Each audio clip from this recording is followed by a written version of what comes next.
Stand by for broadcast. You're listening to Inside Air, a behind-the-wire view of the Royal Air Force, its people, technology and operations.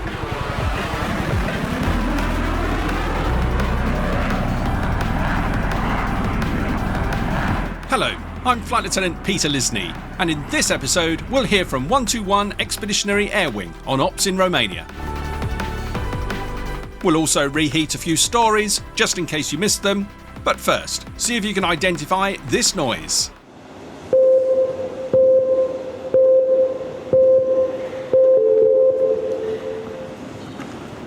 Find out if you're right at the end of this episode. Now, the RAF regularly contributes to NATO Enhanced Air Policing missions in Europe, and currently we have Typhoon multi-role combat aircraft deployed to Romania on Operation BILOXI. Our correspondent, Sqn Ldr Steve, finds out what we're up to, how it's going, and what the RAF's presence means to the people of Romania. There are 7 of us, of various nationalities, here to talk to you. 5 from the UK, 1 Romanian, and 1 from the United States of America. And we are seated on some comfy chairs in the library of the US Military Morale, Welfare and Recreation Facility, which is inside Mihail Koganicianu Air Base. That's quite a mouthful, isn't it, to say? Or MK Air Base, as we call it. It is a combined Romanian Air Force base that flies MiG-21 Lancer aircraft. It is also a civilian airport and is located near the wonderful coastal city of Constanța, near to the Black Sea in Romania. A great place to stay for a holiday by the sea for anyone who fancies it. The 4 Brits here in the room with me are all serving in the Royal Air Force. We have a good spread of ranks and dialects to share, and we are part of 121 Expeditionary Air Wing, or 121 EAW as it's called. And this deployment has been in Romania on a NATO mission. Hello, I'm Sqn Ldr Steve. I am from Glasgow originally. I live in central Scotland now. Back home in the UK, I'm the Senior Ops Officer, Operations Officer on 9 Squadron, a Typhoon Squadron based at Lossiemouth in the north of Scotland.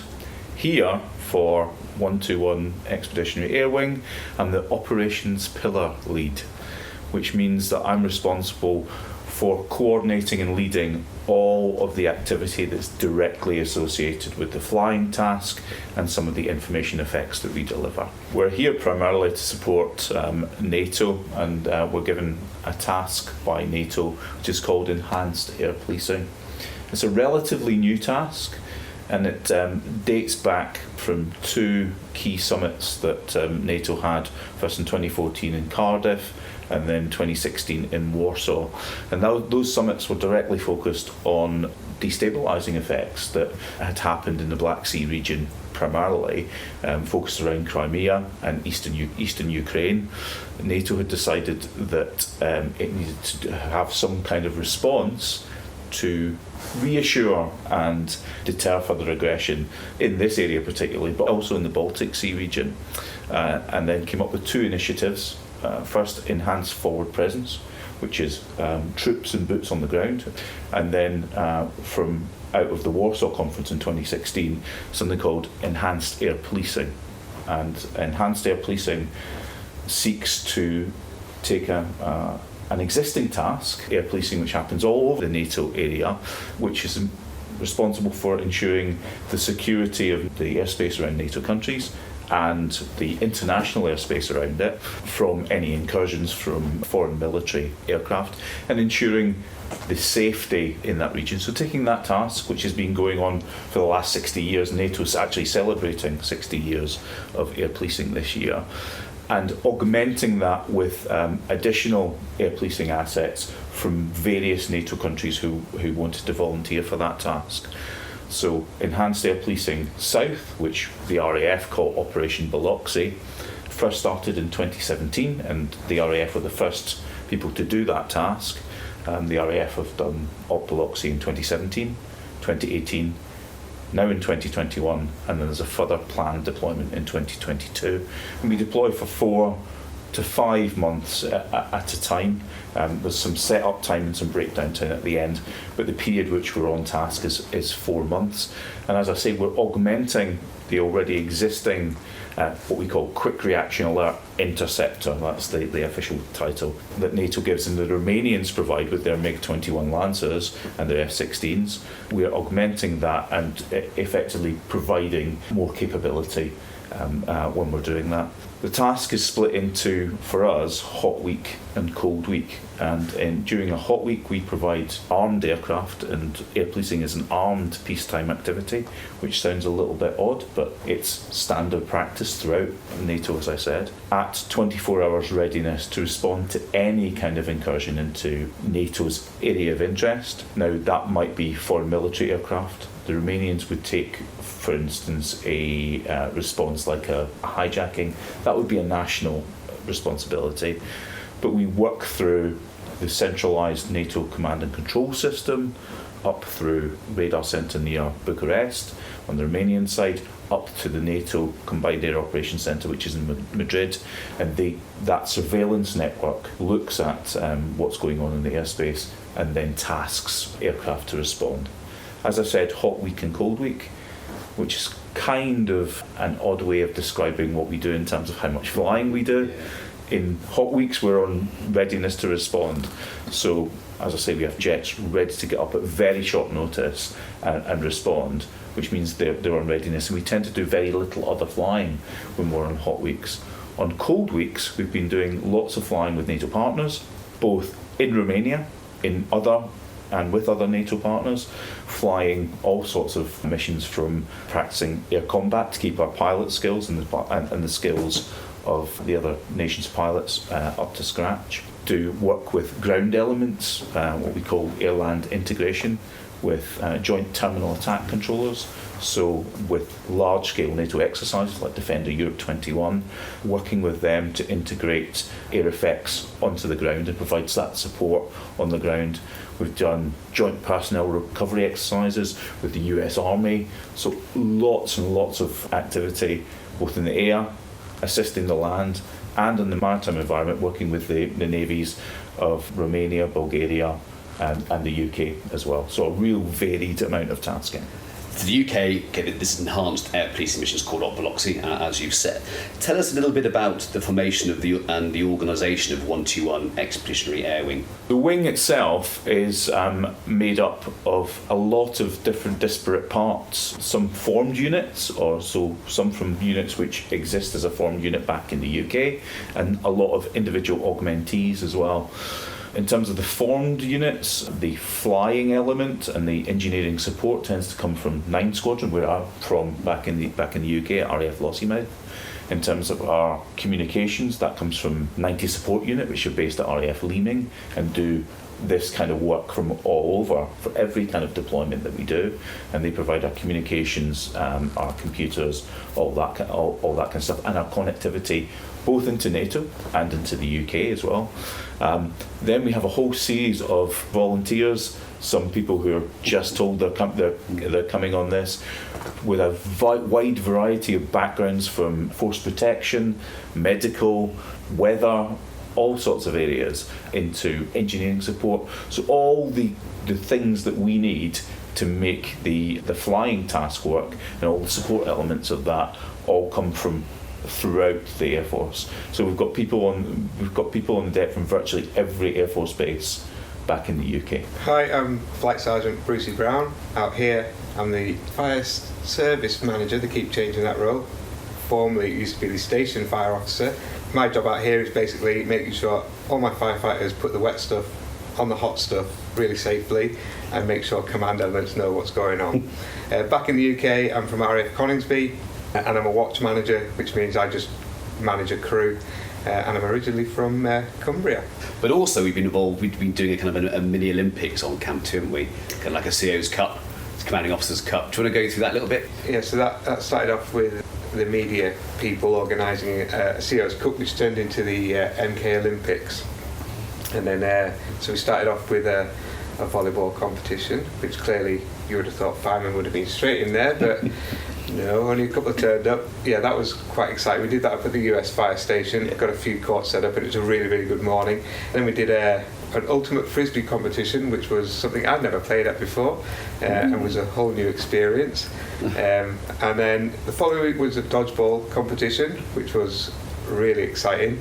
We spent more time running after the balls after we got off the court because it's not an enclosed space. And last week was touch rugby, with a view to go into a cross-country run next week, and then a school sports day event Ooh, for fantastic. the grand finale, which should be exciting. On MK Air Base, there is also a large US Army presence, and to find out a bit more about that and his experiences on deployment as a reservist and member of the Home Guard, we're joined by Marshall, a fantastic US Army chaplain major who has been voluntarily providing the UK detachment with key pastoral support. Chaplains have a couple of core functions in the U.S. military. Providing and advising. So we perform or provide religious support. So I can perform as a Protestant Christian chaplain, or I help soldiers or DoD personnel connect with their religion by providing opportunities, other avenues. So there's mosques here, there's Eastern Orthodox churches, there's LDS missionaries, all sorts of faith groups represented in Romania. And so I try to connect soldiers, airmen, whoever, authorized DoD personnel and NATO allies to the folks that can help them feel connected with their religion. And I also advise the command on issues of morale and ethics. And so if there's the soldiers come to me for confidential counseling, they're having an issue with leadership, they're having an issue with their family, things like that, it's my job to keep them in the fight, to help them maintain resiliency and be happy to continue to serve their country over here. There's obviously a large US Army presence here in Romania. So why is the US Army in Romania? So one of the primary reasons that we're here is to strengthen our partnerships with NATO allies and to practice interoperability. When multiple nations work together, train together, practice together, we all learn from each other and gain skills that we didn't have before that we can take back to our country. Another major reason that we're here is to deter aggression from potential adversaries. And so really, as has come up many times, it's about keeping the region secure and stable in Europe as well as in the US. I mean, everybody wins when potential adversaries realize that it's not a good thing to come into our airspace or do things that we don't appreciate. And an interesting thing, I'm in the Alabama Army National Guard, and we have had a interstate partnership with Romania since 1993. So before Romania even became a NATO ally, Alabama had a partnership with Romania, so we've been training together and practicing together for a long time. So you'll see a lot of Alabama Army National Guardsmen in Romania since 1993. And it's really interesting that all the things that Marshall is saying about their mission apply almost equally to the mission that we are doing in the air policing. So there's real read across as to why various NATO countries are in Romania. It's essentially the same mission. So you've been supporting 121 EAW, so in what ways? So as the garrison chaplain, every single person on this installation I consider my responsibility. And so, initially it was linking up with you guys, getting to know you when you arrived after the Italians left, who we also supported. And you guys were very proactive in reaching out. So you and I were talking via email before you had even arrived.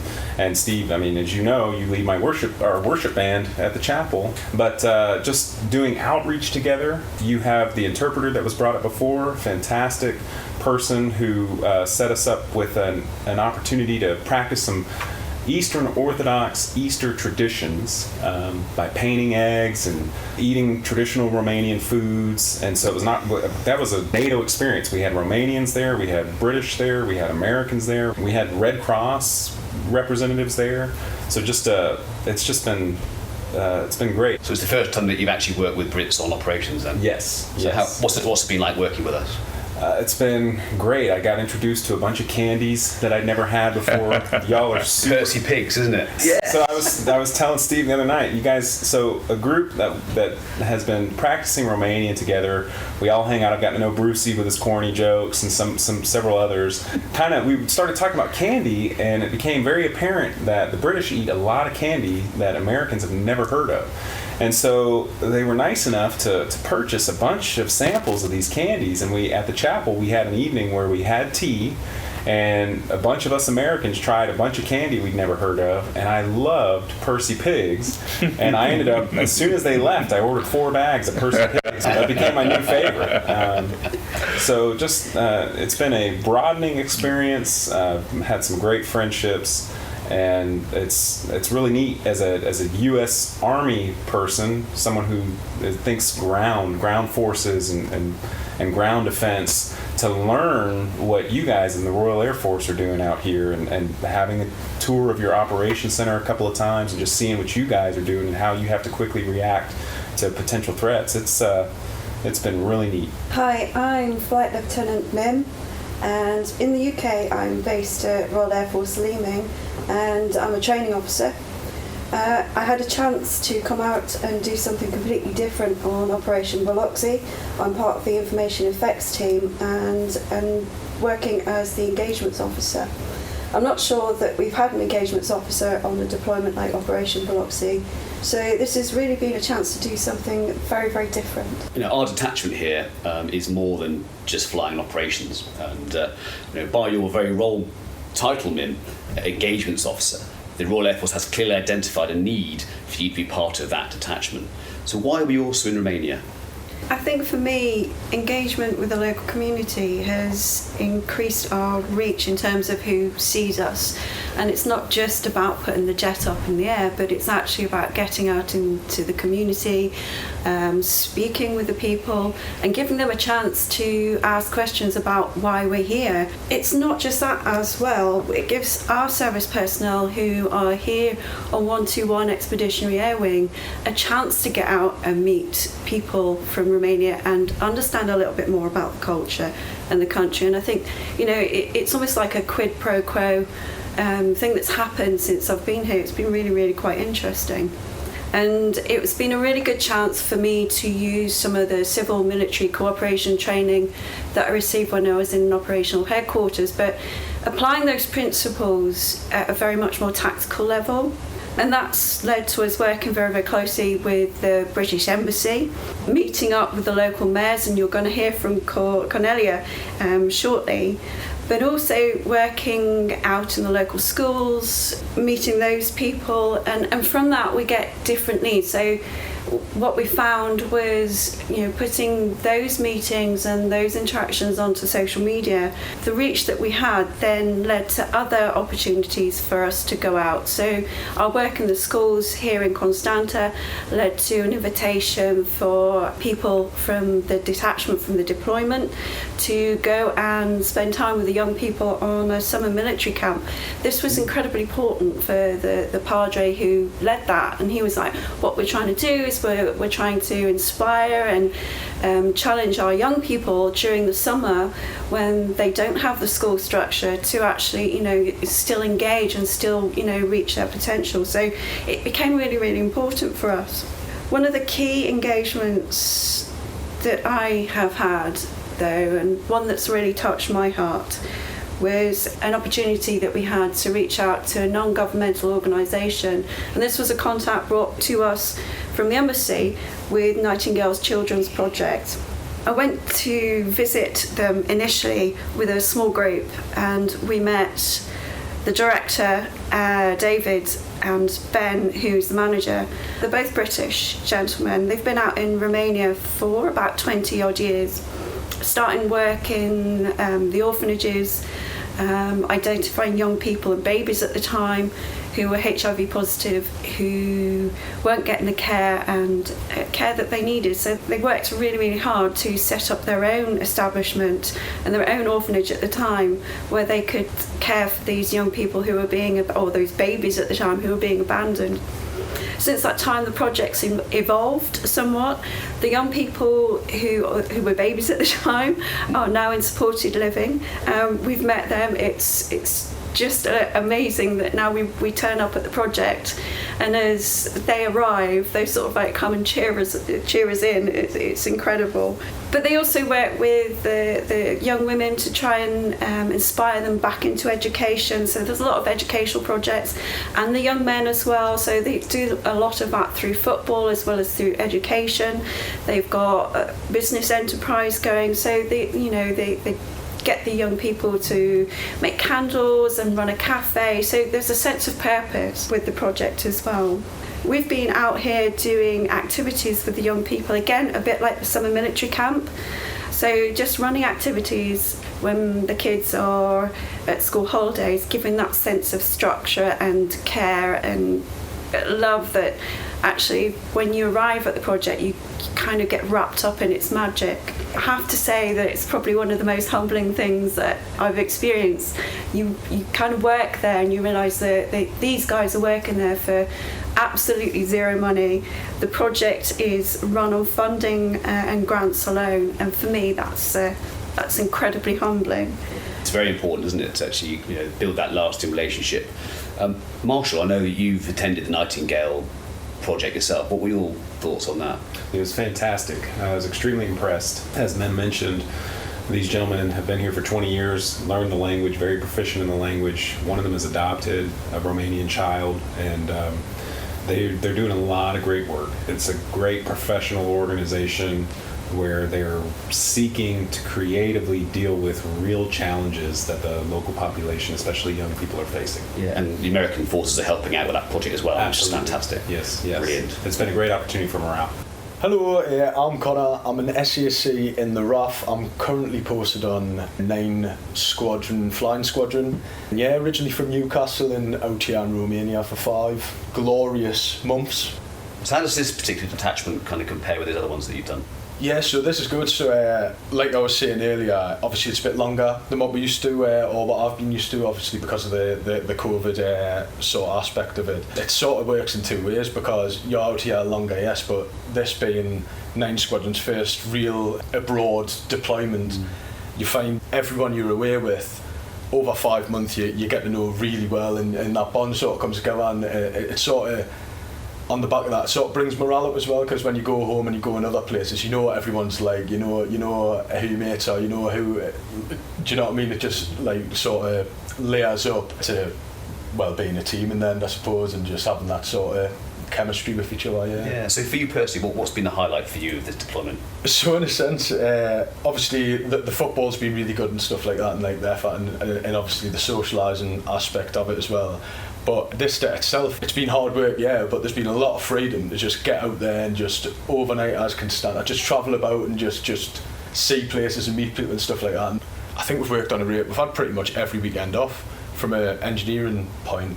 So having that freedom and time to actually go places, that's been like a really, really good thing that I haven't really had before on the deck, to be fair. Great, so we've been talking about Nightingales, and Connor, I know you've been involved with Nightingales and also some other outreach that we've done. Do you want to give us a few words on that? Yeah, I have, yeah. So initially the Nightingales come around off the back of Mim's work with the local engagement. It went out for volunteers for a school visit was the one I went on initially, and that was STEM projects, which I'll go to Mim about what that actually means. So STEM stands for science, technology, engineering and maths. Right, yeah, so the STEM projects, so essentially with a load of young kids that go to school, I think they were building trebuchets, wasn't it, went in, so it was like just basically getting hands-on, like getting engagement between people who were serving and the actual kids themselves, and it was manic from sitting outside the room, to be honest with you. A lot of screaming kids, like. Yeah. But yeah, it was a really good part. Obviously engaging with like the faculty themselves, like that, and just seeing what their sort of role is and what it's like in the general schools in Romania. And then that was followed up by beach clean, so it was just going down the kids to all run, obviously wearing uniform, and just sort of taking out that pillar of just uniform and actually like engaging with them and stuff like that. So that was a really, really good point. Really enjoyed going on that. On the back of that, what we've done as well is I'm big on football. The first thing when I got out here on deck was, how am I going to play football? Because if I don't, I'm going to get really fat and unfit pretty quick, like, do you know what I mean? So we're setting that up, and I was talking to me myself. Is it part of the Nightingales project, the young guys we've been playing with themselves? It is. So they set up the football about 5 years ago, which was to work with the young men and young boys in Constanta to inspire them away from a life of crime. Yeah. So they've got a seniors team which plays in the local league, and they've set up a juniors, which they seem to be as young as 5. Yeah. And they play football as well, so it's incredibly popular. And the success stories, obviously, it keeps some of the things that these kids have experienced is incredible. Ben was telling me how one of them had been through 5 different care homes, and then as a teenager his parents wanted him back, and I'm not sure that worked out, because it's actually quite hard to go back into a home after you've been through the care system for that kind of time. So I think the thing is, without getting too cheesy, the beauty of football is, obviously I didn't know that about these guys, but we went down, so the 16, 17 year old sort of thing, and you go down, you start playing football, and all of this stuff that's going on and whatever, it sort of like fades away in a sense, doesn't it? Because you're just playing football, having a laugh, and even though there's a language barrier, and I don't speak great English the best of times, do you know what I mean? There's a sort of like, you sort of get a bit, without going too cheesy, there's a sort of bond there, so if you lay him off and he finishes the goal, they're like, you're both like get excited for it, and then you find like the 3rd, 4th time you've actually been down and meeting them, like it's like, I don't know, it's like dead friendly, like as a mate sort of thing, do you know what I mean? I think that's what I've really enjoyed about the football side of the engagement in the local community itself. Like, and that's brilliant. And actually, you're getting involved with other stuff. Now, how do you feel personally now, having done particularly the school visit and the Nightingale football? Yeah, it feels good. How do you feel? So, Mim was saying earlier, there hasn't been an engagement officer on an actual debt like this before, sort of thing. And I've been on debts like this before, and there was nothing like this. So it's definitely something that I've enjoyed doing, and something new as well. Do you know what I mean? And then obviously you've got the benefits of actually doing it and getting out to these kids, like a lot of the things you don't see behind closed doors, and if that's helping by going down and having to kick about and having a laugh, well, that's win-win, isn't it, really, all around? No, brilliant. No, thank you for that. Steve, I'm going to just ask you a bit about, obviously, engagements are quite a wide term. You know, we've got engagement with the local community, with the civilian side of things. What else have we been involved with from a defence engagement perspective? Yeah, well, as you say, it's quite a wide scope, from sort of local engagement with the civilian community, which helps them out, but also reinforces our message about what we're doing, but also building military partnerships within NATO and outside NATO with other allies and partners is really important. So recently we've visited Multinational Division Southeast, which is a NATO organisation, which is a headquarters established under the same auspices as the Enhanced Forward Presence and Enhanced Air Policing, to coordinate military activity in Romania and Bulgaria primarily. So we went to visit them. We got a really good briefing from them on their activities. They're coming to us to see what we do and have a tour around the jet and understand the air part a little bit more, because that organisation is an army organisation. And then we're looking at, for our 22 Romont, so we come back here in 2022, ways where we can do a little bit more integration in terms of their planned exercises vice our Cold Week activity, so where we can really draw those together. We've done some work with the Ukrainian Navy and supported their flypast for their the Navy Day, and we'll be up in Kiev doing their National Day flypast right at the end of August. So building those relationships with partners, really important, both within NATO and NATO's other programme, Partnership for Peace, and the UK, and building its relationships in this region with the Ukrainians, and that's one of the key messages for the UK as well. Hello, I'm Cornelia. I am the head of the Department of International Relations and Communication within Constanța City Hall. I coordinate the entire international activity of the city.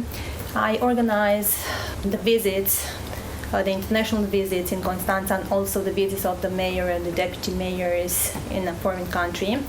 I also manage the relation with our NATO partners, so with you.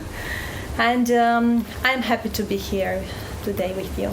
Talking about kind of community and engagement and building relationships, Cornelia, if I can have a quick discussion with you. We've said why we think we're here and what we've done and what we've hoped to have achieved by way of engaging with your community in Constanța and the surrounding regions.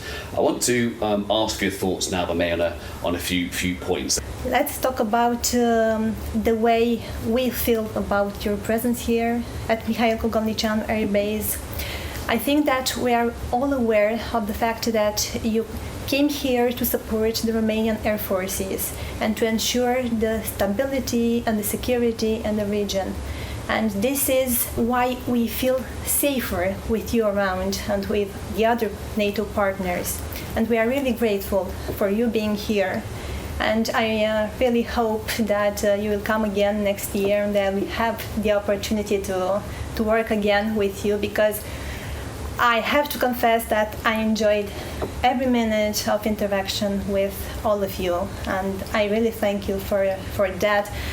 I found out about your desire and your intention to get involved into the community life in Constanța even before your arrival here in Constanța, when the British Embassy contacted us and told us that you are going to come here. And I said, wow, it's great. We are going to work together.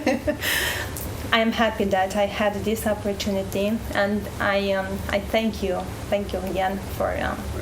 And we're really, really, excited to have been able to kind of share time with yourselves. You obviously, you say you feel safe having the Royal Air Force here, kind of yes. In Romania. Why do you think NATO sends its air forces to Romania? I believe that Romania has a strategic position at the eastern border of NATO and European Union. A strategic and sensitive position, especially with the current tensions in the Black Sea area.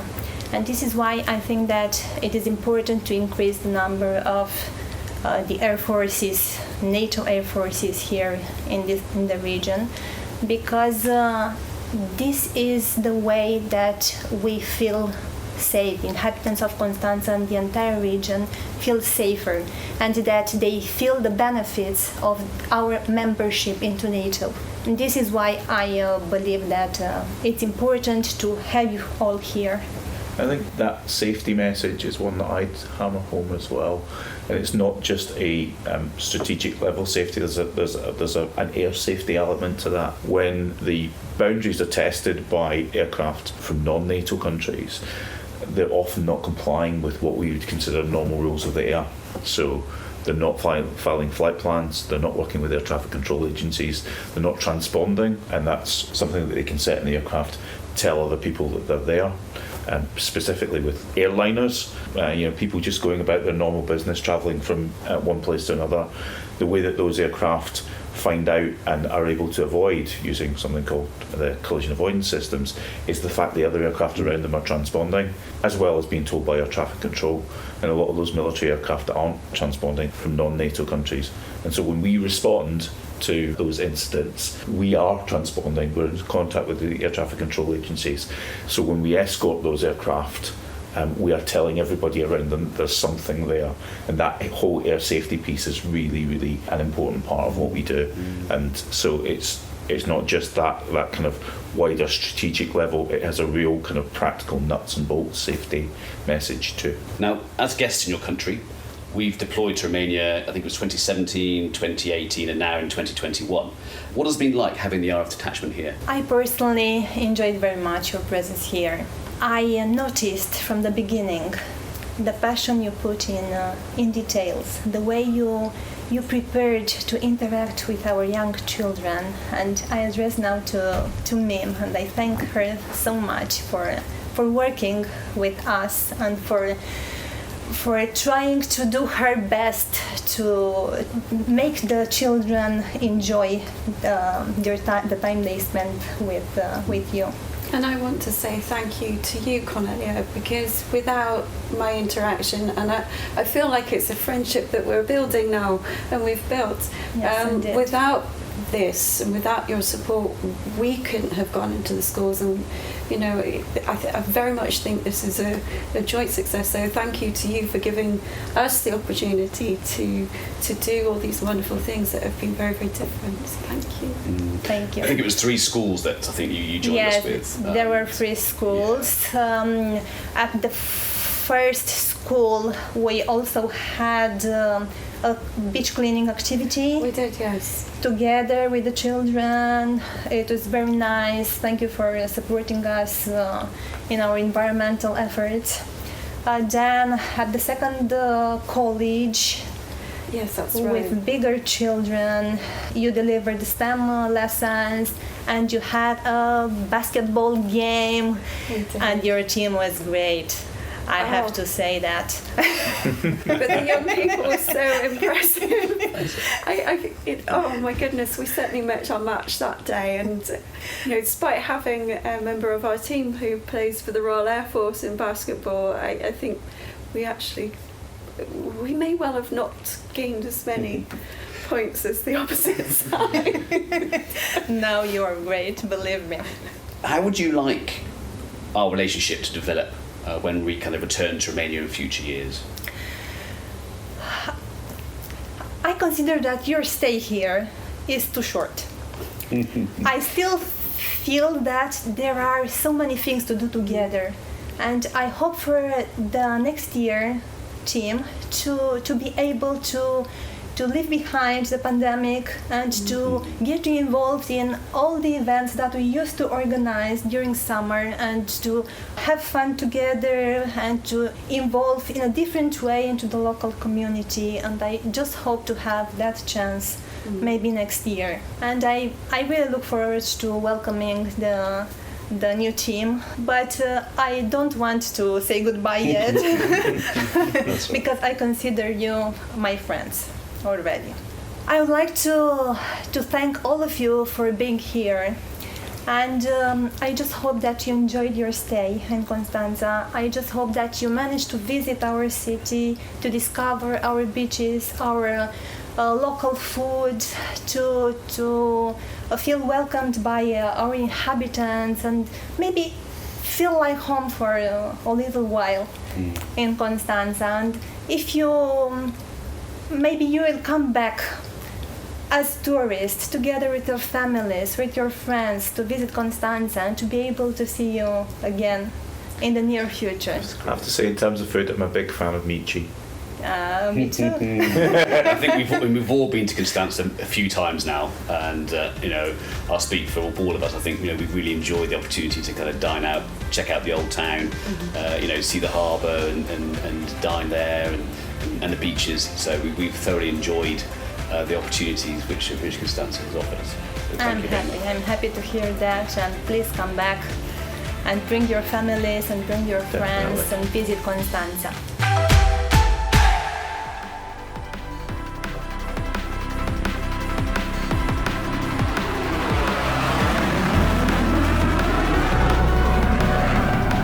This is Reheat on Inside Air. I'm LAC Victoria Andrews. The Royal Air Force Poseidon P-88 aircraft has dropped a torpedo for the first time, marking a major milestone in the Poseidon programme.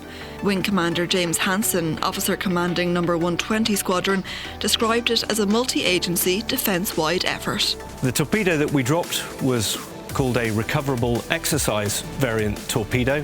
That means that there was no propulsion in it and that there was no warhead. And what we were trying to do was prove the end-to-end process of tasking an armed aircraft into the air, into a given bit of sea space, release a weapon, and then recover the exercise variant torpedo. This event was very significant for the anti-submarine warfare capability of the United Kingdom, proving the lethality of the Poseidon capability. Air Commodore Soraya Marshall will be appointed as the new Air Officer Commanding No. 2 Group when she is promoted to Air Vice Marshal. This will be the first time a woman has commanded one of the Royal Air Force's 2 operational groups, commanding RAF squadrons which operate the Voyager, C-17 Globemaster, C-130 Hercules and A-400M Atlas transport aircraft at RAF Bryce Norton, along with the RAF Regiment and RAF Police based at RAF Honington and other force elements. The RAF's Eye in the Sky Sentry E-3D has landed at RAF Waddington after making its final operational flight. It was greeted by an arch of water from the station's fire engines, bringing to a close its 30 years in service. The aircraft will be replaced by the E-7 Wedgetail, which will be stationed at RAF Lossiemouth in Scotland. And finally, Astra Technology Exposure Day will take place on September 28th. The online event will showcase how the RAF is accelerating innovation in areas such as artificial intelligence, while also exploring what future operating environments might look like. The event is open to MOD personnel and industry partners, and if you'd like to attend, you can source the link to register through internal channels. That's Reheat on Inside Air.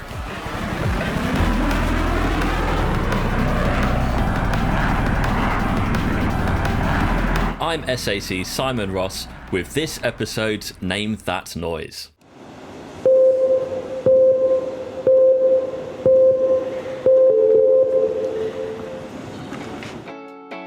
That was the sound of a multi-stage fitness test, or MSFT. A good level of personal fitness is vital in the Royal Air Force.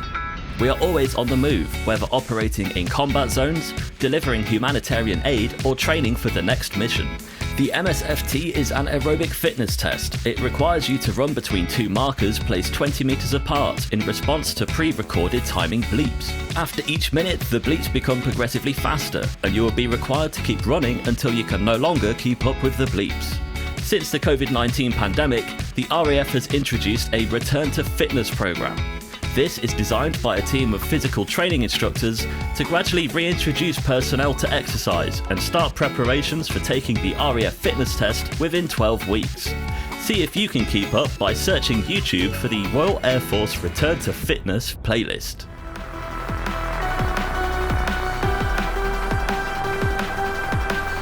That's all for this episode of Inside Air. Please give us a review and subscribe on your favourite podcast app, and join us again soon. You've been listening to Inside Air, a behind-the-wire view of the Royal Air Force, its people, technology and operations. If you're serving in the RAF and have a story for us, please speak to your unit media and communications officer. Inside Air is written and produced for the Royal Air Force by RAF Media Reserves.